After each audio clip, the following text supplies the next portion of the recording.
go. Magsitayo ang lahat para sa ating panalangin ng pangungunahan ni Ginoong Biron, sa ngalan ng Ama, ng Anak, ng Espiritu Santo. Amen. Magandang umaga sa inyong lahat, Section Amethyst.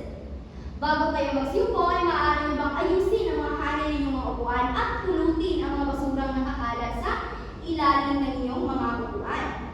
Binibining Ruby, may lumiban ba sa inyo sa araw na ito?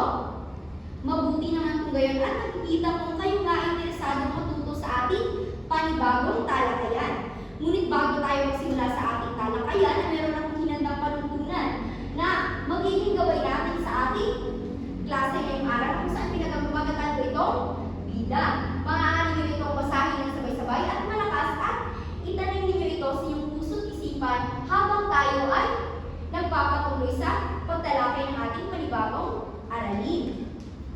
Ngayon, magkakaroon tayo ng paunang gawain kung saan pinamagatan ko itong larawan ko, damdamin mo.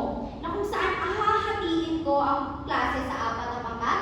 Ito ang unang pangkat, ang buha, hahu, hihi, at huhu. Na kung saan paunahan kapag tinawag ko ang inyong pangkat, ay paunahan ang pagtayo. At kung sino ang mahuling makatayo ay siyang bubunot ng mga larawan dito sa kahon at pipili kayo ng isang miyembro na siyang magpapahayag kung bakit positibo o negatibo ang nasa larawang nabunot ng inyong kamiyembro. Huhu, Ginoong Susobrado, dahil ikaw ang nahuling nakatayo, maaari ka magbunot ng larawan. At ang nabunot na larawan ni Susobrado ay ito. Bakit mo ito nasabing sinabi ni Susobrado na negatibo ito? Bakit ito negatibo? Binibining mabangya? Tama, no? Negatibo ang pagpuputol ng punong kahoy dahil hindi ito nakakatulong sa ating kalikasan, pagkos ito ay nakakasama. Sunod naman ay buha. Yan, Astilya, dahil huli kang nakatayo, maaari ka bang bumunot ng larawan?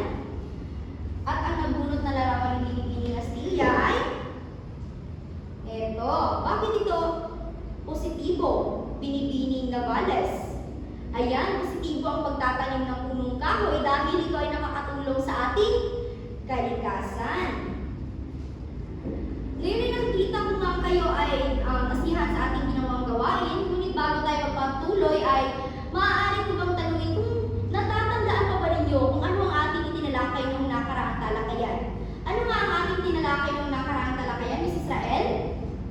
Tama, pangungusap. Binibining ko sito, ano nga ba ang pangungusap? Mahusay. Ang pangungusap ay mga lipo ng mga salita na may paksa at panaguri. Ngunit nakikita ko kayo ay hindi pa lubusang naging aktibo, no? May ilan pa sa inyo ay mga matatablay pa, kaya may inihanda na naman ako panibagong gawain na kung saan tiyak akong masisiyahan kayo at mabubuhay ang inyong diwa. Na kung saan pinamagatan ko ito, tukuyin mo positibo o negatibo. Na kung saan mayroon akong mga flaglets dito na ibibigay ko sa inyo isa-isa. At kapag sinabi kong itaas inyong flag, ay paunahan sa pagtaas. At kung makita kong sino yung pinakaunang nagtaas ng flag, ay siyang tatayo at bibigyan ko ng 10 segundo upang makasagot, upang matukoy niya kung positibo o negatibo ba ang ating ipapakitang mga pahayag. Kumuha ng isa at sa likod. Yan, kumuha ng isa at sa likod. Ganun din ang gawin mo, binibining Israel. Kumuha ng isa at sa likod. Kapag sinabi ko, itaas! Ayan, Susobrado, ikaw ang nauna. Maaari mo tukuyin ang paunang pahayag. Tama, ito ay positibo. Ngunit hindi muna natin ito pagbibigyan pansin dahil itatalakay muna natin ito mamaya-maya. Narito ang susunod. Itaas! Kwasito, maaari mo bang tukuyin? Hindi mo man lang sinubukang ayusin. Ito ay negatibo. Tama. Ngayon, ano yung napansin sa ating ginawang gawain? Ating ginawang gawain. Binibining Navales. Tama, no, ang ating ginawang gawain ay tungkol sa positibo at negatibong pahayag. Kaya ngayon, atin ang tatalakayin kung ano nga ba ang positibo at negatibong pahayag.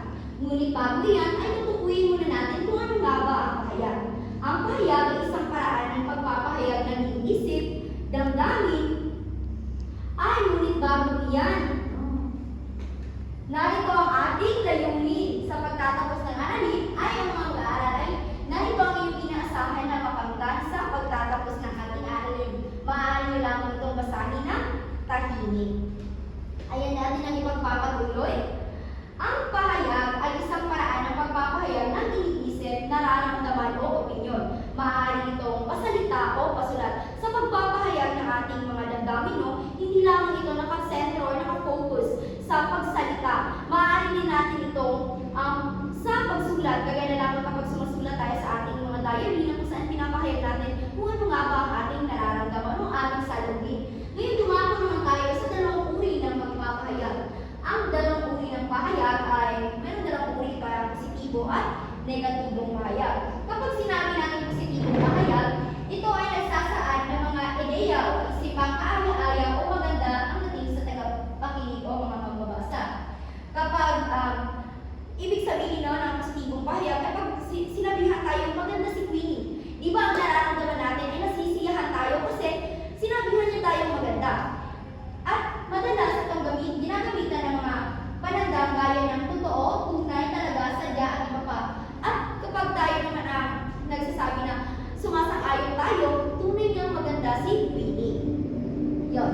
Narito pa ang mga halimbawa ng mga positibong pahayag na sa gayon ay mas lalo natin maunawaan. Totoo, mas maganda si Ana kaysa sa kanyang kapatid, na kung saan may positibo, ito ay positibong pahayag, ito ay positibong pahayag dahil sinabihan si Ana na maganda raw kaysa sa kanyang kapatid. At pangalawa naman ay tunay na malakas ang kanyang loob dahil hindi siya nagpapa-apekto sa mga bumabatikos sa kanya.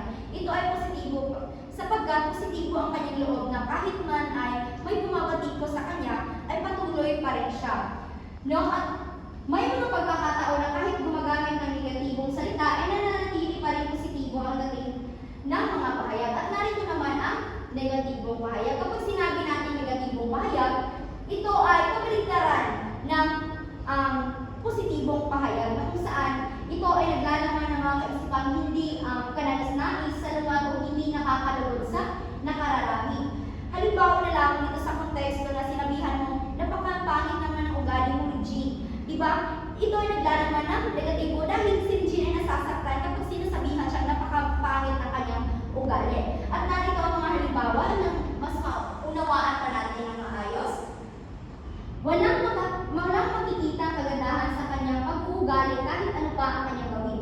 So makikita natin ito sa halimbawa na wala talagang positibo. Ang lahat ng nasa halimbawa ay purong negatibo na kung saan ito ay nakakasakit ng damdamin ng mga taong pinagsasabihan natin ng mga ganoong mga salita. Kaya, para sa kabuuan, ang negatibo at positibong salita, ay ang positibong salita, ito ay naglalaman ng mga salitang kaaya-aya na kung saan kaya sarap pakinggan, hindi ka nakakasakit at excuse me, at ang negatibong pahayag naman ay ito ay kabaligtaran ng positibong pahayag na kung saan gaya lamang ng pangit na ugali mo na kung saan hindi talaga siya nakakaaya o na ikaw ay nagbibigay po na sa iyong kapwa ng hindi mga kaaya-ayang salita.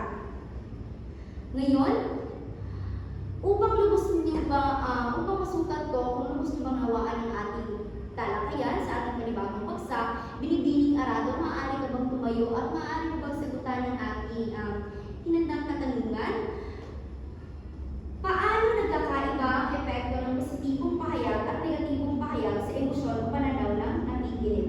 Maaari kang magbigay ng sitwasyon na nagpapakita nito.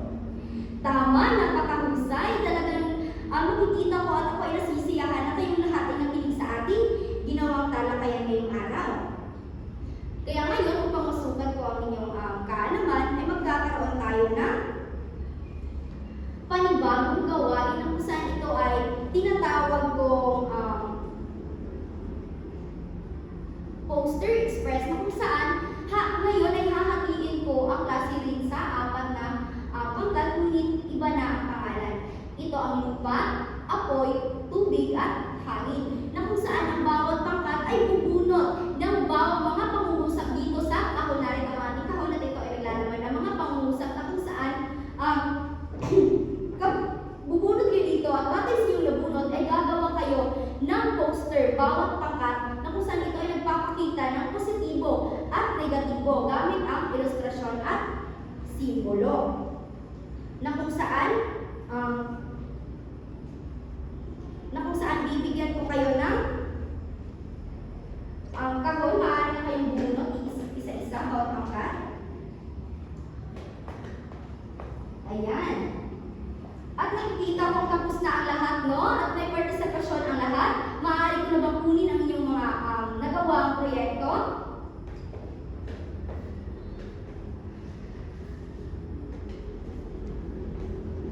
Ayan.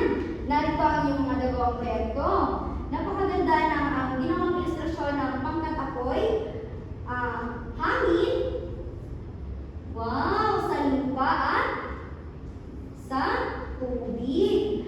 Kaya ngayon nakikita kong lubos kayong natuto sa ating ginawang tala. Kaya ay magkakaroon naman tayo ng panibagong gawain. Ito ay ang pagdataya na kung saan pinamagatang pahayag mo, ilista mo. Ngayon sa parehong pangkat, bibigyan ko kayo ng teksto. Narito ang ating teksto, marker at Manila paper, na kung saan babasahin ninyo ang laman ng tekstong ito at tutukuyin at ililista ninyo ang bawat positibo at negatibong pahayag at ipaliwanag kung bakit. Bibigyan ko kayo ng 5 minuto para basahin at ilista at 2 minuto naman para ibahagi ito sa klase. At narito ang ating pamantayan na magiging gabay niyo sa ating gagawing gawain. Narito.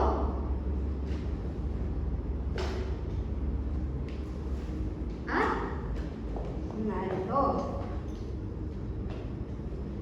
Ayan, maaari na kayong magsimula. Ayan, tapos na ang lahat ng bahagi, no? Nakikita ko kayong lahat ay natuto at nagtutulangan sa ating ginawang gawain.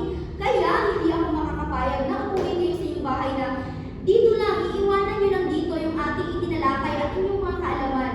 Kaya magkakaroon kayo ng takdang aralin na kung saan sasagutan ninyo ito sa inyong bahay. Nang sa gayon ay kahit nasa inyong bahay na kayo, ay ang inyong mga kaalaman ay patuloy, no? Patuloy na hindi mawawala sa inyong isipan.